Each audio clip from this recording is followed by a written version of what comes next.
आज ससून रुग्णालयात गेलो असता तेथील कारभाराची नेहमीच चर्चा होत असते। त्यासाठी अधिष्ठाता सुप्रिटेंडेंट डॉक्टर यल्लप्पा जाधव यांची भेट घेण्यासाठी खूप वेळ लागला। तेथील सिक्युरिटीने भेटीसाठी लेटर मागितले। डीन डॉक्टर एकनाथ पवार यांचा संपर्क क्रमांक मागितला, पण तो देखील देण्यास RMO वनिता मॅडम यांनी नकार दिला।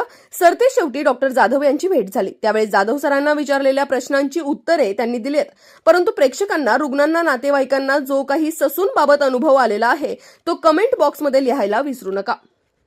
आपण आलेलो आहोत पुणे शहरामध्ये असणारं जे काही ससून सर्वोपचार रुग्णालय आहे त्याचे जे सुप्रिटेंडेंट आहेत डॉक्टर यल्लप्पा जाधव, या ठिकाणी रुग्णांना ज्या काही सुविधा दिल्या जातात, ज्या कमी आहेत, ज्या गोष्टी हव्या आहेत अजून त्या संदर्भात एक त्यांच्याकडून माहिती घेण्यासाठी आपण आलेलो आहोत।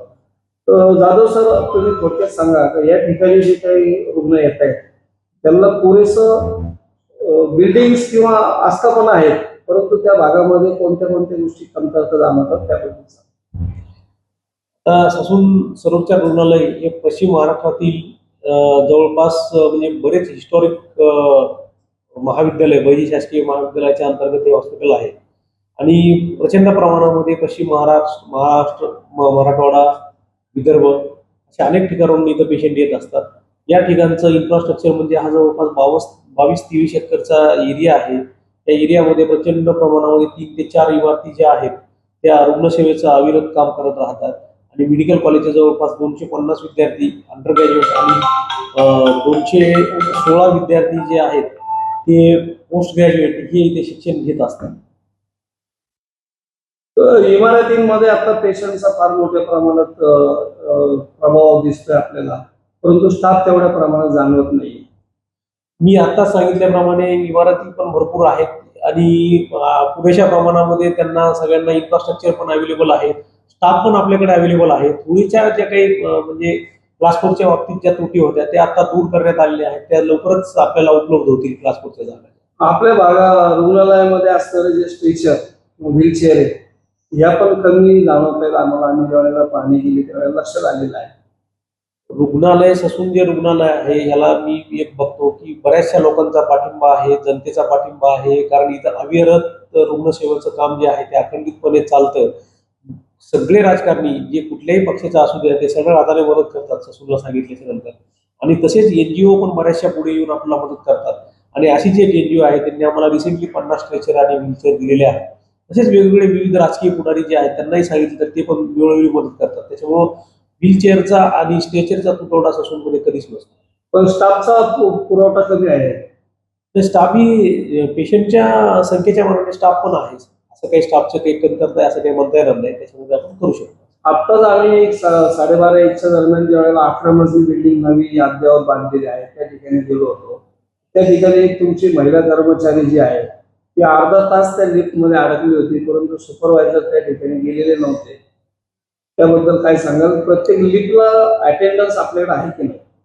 मी आता सांगितलं की जी काही समजा थोडीफार क्लास 4ची जी कमतरता होती त्यामध्ये पण आपण कसं आहे म्हणजे आपले जे मंत्रालय आहे आमचं त्यांनी पुढाकार घेऊन ते सगळा स्टाफ वगैरे जो आहे भरण्याची कारवाई पूर्ण केलेली आहे, लवकरात लवकर आपल्याला अवेलेबल होतील आणि आपण जे काही सांगितलं त्याबद्दल मी लवकरच शहानिशा करेल की मेडिकल ऑफिसर जे आहेत, जे सिस्टर इंचार्ज आहेत, सुपरवायझर आहेत आणि त्याच्यानंतर जे कोणी संबंधित लोक आहेत त्याच्यामध्ये, आणि त्या सगळ्यांना म्हणजे मी नोटीस वगैरे देईल। ज्याप्रमाणे इतर ठिकाणी शासकीय कार्यालयांमध्ये आम्ही पाहतो तर BVGची लोक असतात कर्मचारी म्हणून, आपल्याकडे परमनंट जरी लोक नसले तरी BVGच्या कर्मचाऱ्यांची काही मागणी केलेली आहे? नाही, आम्ही आमच्या स्तरावर कुठल्या लोकांनी मागणी करणं वगैरे असं काही नसतं। वॅकन्सी जी असते त्याप्रमाणे शासन ठरवतो, शासनाला जे माहिती असते सगळं काय कुठे करायचे, आणि शासनाला पण आमचं जे डिपार्टमेंट आहे विशेषतः ससून आहे त्यांनी वेळोवेळी पाठिंबा दिलेला आहे आणि जे जे पाहिजे ते सगळं पुरवलेलं आहे। जेवढे रुग्ण येत आहेत या ठिकाणी ऍक्सिडेंटचे बरेचसे प्रकार झाले होतात आणि जे पण रुग्ण आहेत ते या ठिकाणी उपचार मिळत आहेत म्हणून येत आहेत, तर त्यावेळेला इथं एक्सरे मशीन, सोनोग्राफी, MRI मशीनची तुटवडा जाणवतोय।